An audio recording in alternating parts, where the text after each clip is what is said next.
నమస్తే, welcome to story board.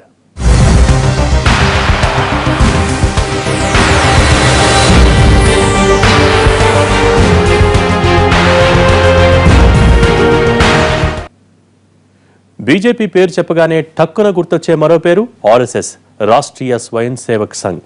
నిజానికి ఇది ఒకప్పుడు కాషాయ దళానికి దిశానిర్దేశం చేసిన సంస్థగా పేరుంది. ఆర్ఎస్ఎస్ కనుసన్నల్లోనే బీజేపీ నడుస్తుందనే బలమైన అభిప్రాయాలు ఇప్పటికీ ఉన్నాయి. అందున ఇప్పుడు బీజేపీ పీఠమెక్కడంతో ఆర్ఎస్ఎస్ మరింత జోరుగా ముందుకెళ్తోంది. ఒకరిది సిద్ధాంత మార్గం, మరొకరిది రాజకీయ మార్గం. ఆ రెండు ఎవరూ కొత్తగా చెప్పనక్కర్లేదు. సిద్ధాంత మూలంతో ముందుకెళ్లేది ఆర్ఎస్ఎస్ అయితే రాజకీయ బాటలో రాజ్యమెళ్తోంది బీజేపీయే. ఇప్పుడు బీజేపీలో ఉన్న కీలక నేతలంతా ఆర్ఎస్ఎస్ స్కూల్ నుంచి వచ్చిన వాళ్లే.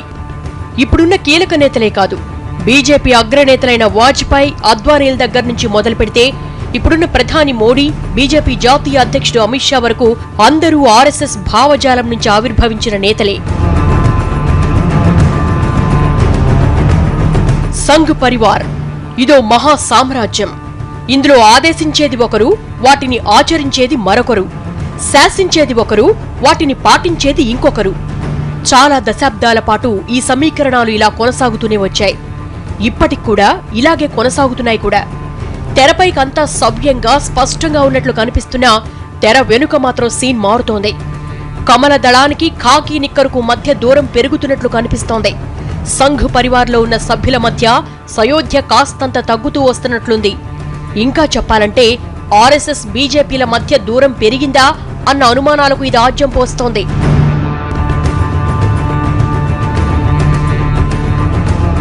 ఆర్ఎస్ఎస్ దిశానిర్దేశం చేస్తే ఆ బాటలో బీజేపీ అడుగులేస్తుందన్నది ఇప్పటి వరకు ఉన్న పరిస్థితి. కానీ ఇందులో కొద్దిగా మార్పులొస్తున్నాయన్నది రాజకీయ విశ్లేషకుల అభిప్రాయం. తాజాగా ఢిల్లీలో మధ్యప్రదేశ్ భవన్లో ఓ చిన్న సమావేశ మందిరంలో జరుగుతున్న ఆర్ఎస్ఎస్ బీజేపీ అగ్రనాయకుల భేటీయే ఇందుకు ప్రత్యక్ష ఉదాహరణగా కనిపిస్తోంది. ఇప్పటి వరకు ఆర్ఎస్ఎస్ అంటే అపర విధేయత ప్రకటిస్తూ వచ్చిన బీజేపీ నేతలు ఇప్పుడు కూడా అదే విధేయత కొనసాగిస్తున్నట్లు కనిపిస్తున్నా నోటితో నవ్వి నొసటితో చిట్లిస్తున్నారన్న అభిప్రాయాలు వినిపిస్తున్నాయి. ఆర్ఎస్ఎస్ అధినేత మోహన్ భగవత్ నేతృత్వంలో బుధవారం మొదలై 3 రోజులు జరగనున్న ఈ సమావేశంలో ఆర్ఎస్ఎస్ పెద్దలు కమలదళ మంత్రుల మీద కాస్తంత కసుబుసులాడారన్న వార్తలు వినిపించాయి. బీజేపీ అధికారం లేనంత సమయంలో ఆర్ఎస్ఎస్ బీజేపీ కంటే ఎక్కువ పవరు అన్నీ ఉంటాయి. ఎప్పుడైతే బీజేపీ ప్రధానమంత్రి ఉన్నాడో అసలు ఆర్ఎస్ఎస్కి ఇంపార్టెన్స్ ఏం లేదు. ప్రధానమంత్రి వాళ్ళని రాసుకుని పక్కన కూర్చోబెట్టి అన్ని చెప్పినట్టుగా చెప్పి తీసుకెళ్తున్నారు. కానీ ఆర్ఎస్ఎస్ వాళ్ళు ఎలక్షన్ గెలవలేరు కదా, వాళ్ళు ఎవరు మాట్లాడలేరు కదా, వాళ్ళకి ఇమేజ్ లేదు కదా. నరేంద్ర మోడీ ఇమేజ్తో ఆయన ప్రైమ్ మినిస్టర్ అవ్వాలి. ఆయన మర్యాదగా చక్కగా వాళ్ళిద్దరూ గౌరవంగా గడుపుకుంటున్నారు. తప్పదు వాళ్ళకి. ఇలా బీజేపీ నేతల మీద సీరియస్ అవ్వడం ఆర్ఎస్ఎస్ నేతలకి ఇప్పుడేమీ కొత్త కాదు. గతంలో కూడా ఆర్ఎస్ఎస్ శాసించేది, బీజేపీ పాటించేది. కానీ మోడీ ప్రధానయ్యాక ఈ పరిస్థితిలో మెల్లమెల్లగా మార్పులు చోటు చేసుకుంటున్నాయి. ఎప్పుడూ ఆర్ఎస్ఎస్ భావజాలం, హిందుత్వం, రామమందిర నిర్మాణం అనే పునాదుల మీదే గెలిచే బీజేపీ గత సార్వత్రిక ఎన్నికల్లో మాత్రం మోడీ హవాతో పీఠమెక్కింది. అది కూడా బీజేపీ చరిత్రలో ఎన్నడూ లేనంత భారీ మెజార్టీతో. దేశంలో 3 దశాబ్దాలుగా నలుగుతున్న సంకీర్ణ ప్రభుత్వాలకు చెక్ పెడుతూ పూర్తిస్థాయి మెజారిటీ దక్కించుకుని ఎవరి సాయం అక్కర్లేకుండా మోడీ సర్కారు పీఠమెక్కడంతో ఆర్ఎస్ఎస్ మీద విధేయత పాళ్లు కాస్తంత తగ్గాయన్న అభిప్రాయాలు వినిపిస్తున్నాయి. బీజేపీ పైన ఆర్ఎస్ఎస్ గుత్తాధిపత్యం కొత్తగా వచ్చేది లేదు, కొత్తగా పోయేది లేదు. బీజేపీ ఆర్ఎస్ఎస్లో రెండుగా చూడవలసిన అవసరం లేదు. అవి వేరు సంస్థలు కాదు. బీజేపీకి మాతృ సంస్థ ఆర్ఎస్ఎస్. అందువల్ల ఆర్ఎస్ఎస్ ఇప్పుడేదో కొత్తగా బీజేపీ పైన తన పట్టు సాధించాలని, అంతకుముందు లేదని లేదా అంతకుముందు ఉందని ఇప్పుడు వదులుకోవాలని అనుకుంటే అది పొరపాటు. అయితే ఆర్ఎస్ఎస్ ఎందుకని అప్పుడప్పుడు ఇలా తన అభ్యంతరాలు తెలియజేస్తుంది అంటే దానికి కూడా కారణం ఉంది. మోడీ ప్రభుత్వం సరిగా పనిచేయనప్పుడు, ప్రజల్లో వ్యతిరేకత వ్యక్తమైనప్పుడు ఆర్ఎస్ఎస్ సహజంగానే దాన్ని స్పందించేలా ప్రభుత్వం దృష్టికి తీసుకొచ్చేటువంటి ప్రయత్నం చేయవచ్చు.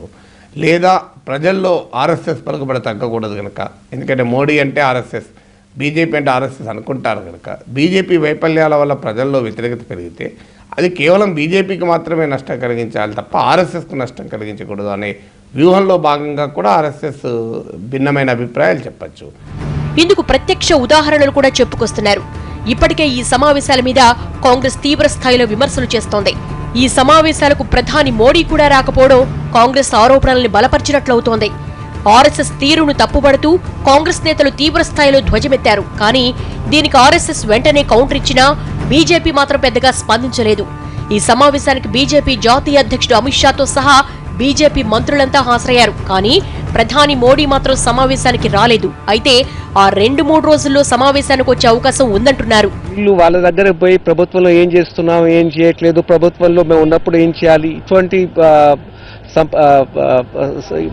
చర్చలు జరపటం ప్రజాస్వామ్య విలువలకే విరుద్ధం అనిపిస్తుంది. కానీ బీజేపీ ఆర్ఎస్ఎస్ వాళ్ళు ఎప్పుడు ఒప్పుకోలేదు వాళ్ళ రిలేషన్షిప్ అనేది ఏమిటి అనేది. ఆర్ఎస్ఎస్ వాళ్ళు అంటారు మాకు రాజకీయాలతో ఏం సంబంధం లేదు, మేము కల్చరల్ ఆర్గనైజేషన్ అంటారు. బీజేపీ వాళ్ళము మా విషయాలు ఎప్పుడు జోక్యం కలిగించుకోరు. ఆర్ఎస్ఎస్ వాళ్ళు మేము అప్పుడప్పుడు వాళ్ళతో మాట్లాడుతూ ఉంటాం, అంతేగాని వేరే ఇదేం లేదంటారు. అప్పుడు ఇటువంటి హై లెవెల్ టాక్స్ చేయటం అసలు అర్థం ఔచిత్యత లేదు, దీంట్లో రాజకీయ ఔచిత్యత అనేది లేదు. ఈ 3 రోజుల సమావేశాల్లో కొన్ని అంతర్గత అంశాలతో పాటు కొన్ని కీలక అంశాలను చర్చించనున్నారు. ఇందులో బీహార్ ఎన్నికలు ప్రధానాంశం కాగా, ఇక విదేశాల్లో మాజీ సైనికులకు ఇస్తున్నట్లుగా ఒకే ర్యాంక్ ఒకే పెన్షన్ వంటి అంశాలపై చర్చించారు. దీనికి తోడు నరేంద్ర మోడీ ఏడాదిన్నర పాలనలో ఎదురైన సవాళ్లపై కూడా విస్తృత స్థాయిలో చర్చించినట్టు తెలుస్తోంది. వీటికి తోడు ఇటీవల వెలువడ్డ ముస్లిం జనాభా గణాంకాలు కూడా ప్రధానంగా చర్చకు రానున్నాయి. స్టోరీ బోర్డులో షార్ట్ బ్రేక్ తీసుకుందాం.